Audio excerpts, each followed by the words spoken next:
Welcome back to the channel, folks. Trump's Truth Social posts tell the whole story. The American Orange Extortionists is panicking big time. And you know why? Because Canada just hit back very hard. That 50% tariff terror he unleashed, Canada was ready. Today, our government dropped the hammer. Retaliatory tariffs on 700 US goods worth a massive 28 billion. And they take effect right after Labor Day weekend, on Tuesday, September 8th. We are talking steel, aluminum, dairy, appliances, farm equipment, electronics, even toilet paper, for crying out loud. Who can live without it, right? Tariff at 15, 25 and 50%, matching the Orange Extortionists' tariff terror dollar for dollar, rate for rate. Trump calls us the most difficult country to deal with. Good! He will find out we are not here to be easy. We are here to protect Canadian workers and businesses. And here is the smart part. This hits the Orange Tariff Terrorist right in his own backyard. Michigan, Ohio, Alaska, Iowa, all red states that rely on Canada as their main trading partner. Mark Carney and his team are targeting where it hurts the Orange Tariff Terrorist the most. And I have a full list of the products affected by our Canadian counter-tariffs in the description below. But here's the bottom line. This isn't just a trade war anymore. This is a war against our sovereignty. And we are responding to the Orange terrorists' shakedown. And Canadians are united like never before. Listen to the announcement by our Finance Minister François Champagne and Industry Minister Melanie Joly. On August 22nd, the United States of America imposed tariffs on 50% on approximately 28 billion in Canadian goods. Those tariffs will have real consequences for Canadian workers, businesses, and communities across our nation. Canada must respond, and today we are, in a proportionate, targeted, and strategic way. Today I'm announcing that Canada will match the United States tariffs dollar for dollar, rate for rate. Effective September 8th, Canada will impose counter-tariffs of up to 15, 25, or 50% on $27.6 billion in imports from the United States of America. For each product, our tariff would match the American tariff on the same type of Canadian good. Notre objectif est de protéger les travailleurs, les producteurs et les manufacturiers canadiens, comme on voit ici ce matin, tout en plaçant les produits fabriqués ici dans une meilleure position concurrentielle sur le marché canadien.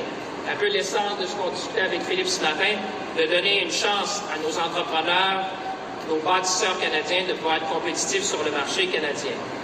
Notre réplique visera notamment des produits dans les secteurs de l'acier et de l'aluminium, des appareils électroménagers, de l'équipement agricole, des pâtes et papiers et de l'électronique. Our existing counter-tariffs, including those on automobiles, will remain in place. Canada's remission framework will also remain available to mitigate unintended consequences for Canadian businesses.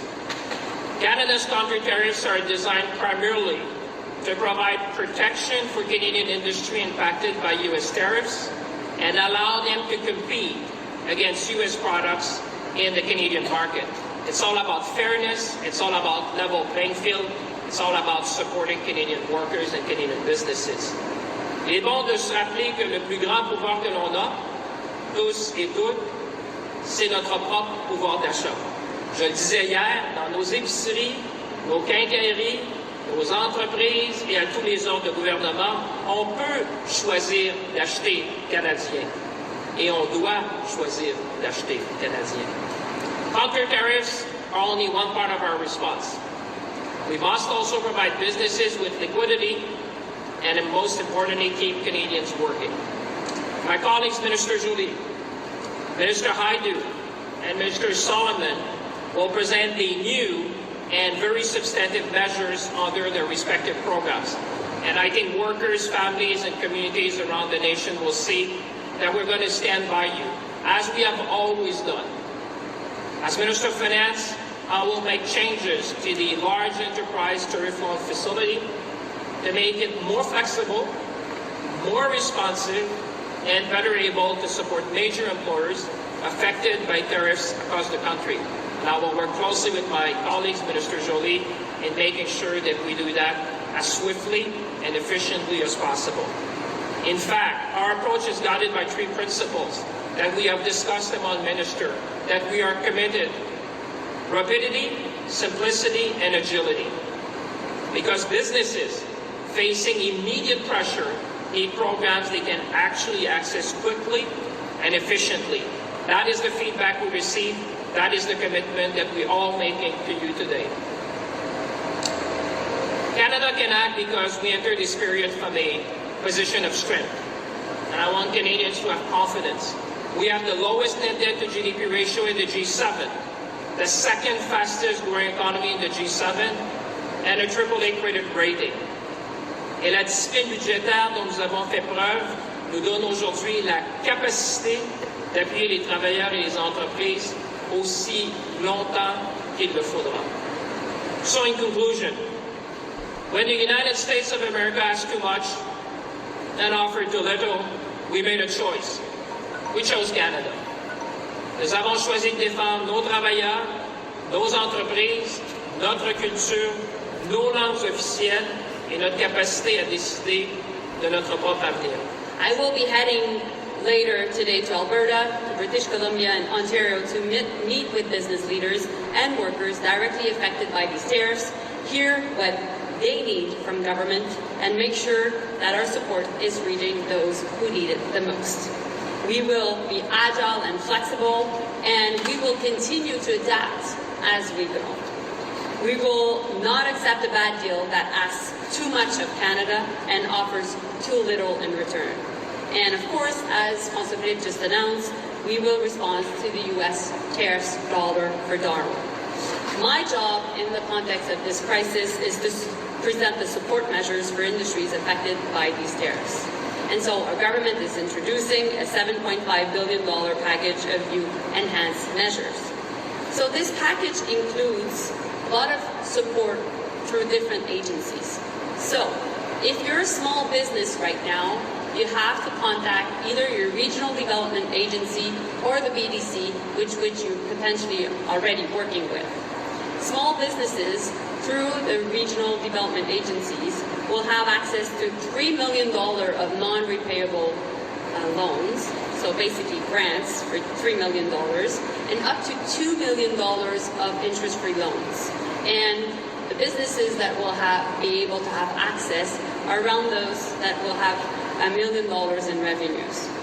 That entire support through the regional development agencies, that may be ACOA in Atlantic Canada, DEC in Quebec, FedDev in Ontario, which Evan is in charge of, FedNor in Northern Ontario, which Patty is in charge of, PrairieScan, which our colleague Eleanor is in charge of, and PacificCan also in BC, which Gregor Robertson is in charge of, and Canor, which our colleague Rebecca Chartrand is in charge of, will all be ready to help you.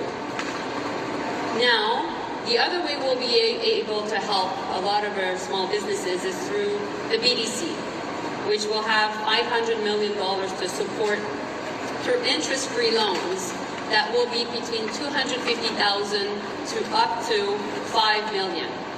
And there will be no repayment, no capital actually to pay back to the BDC for the next 36 months. So after the Trump administration. And so what businesses will need to show is they only need to show that their cash flow will be impacted by the tariffs. So the cash flow forecast is clear that basically they'll be impacted by the tariffs. And finally, for bigger businesses, so medium and big businesses, we will work through the Strategic Response Fund, so through the Canada Strong Diversification Fund, to help businesses. And we are now putting $2 billion to support these medium-sized and big businesses. Donc, notre objectif présentement, c'est d'aider les petites et moyennes entreprises et également d'aider les plus grandes entreprises. Pour les petites entreprises, ça va être via... This is our moment, folks. Canada standing tall, refusing to back down. The orange idiot thought he could bully us. He miscalculated big time. We are hitting back in an appropriate, targeted, and very strategic way. And we are not done yet. So, here's my question for you. Do you think Canada should keep fighting? Or accepting any deal, even a bad one? Please hit the subscribe button and like and share this video. Let's show the world that Canada doesn't bow to anyone. Not now, not ever. And as always, thanks for watching. I'm Wilfried Lemkula with Europe Curious, where we don't just repeat the daily headlines, but open the curtain so you can see for yourself what's really behind it. See you in the next one.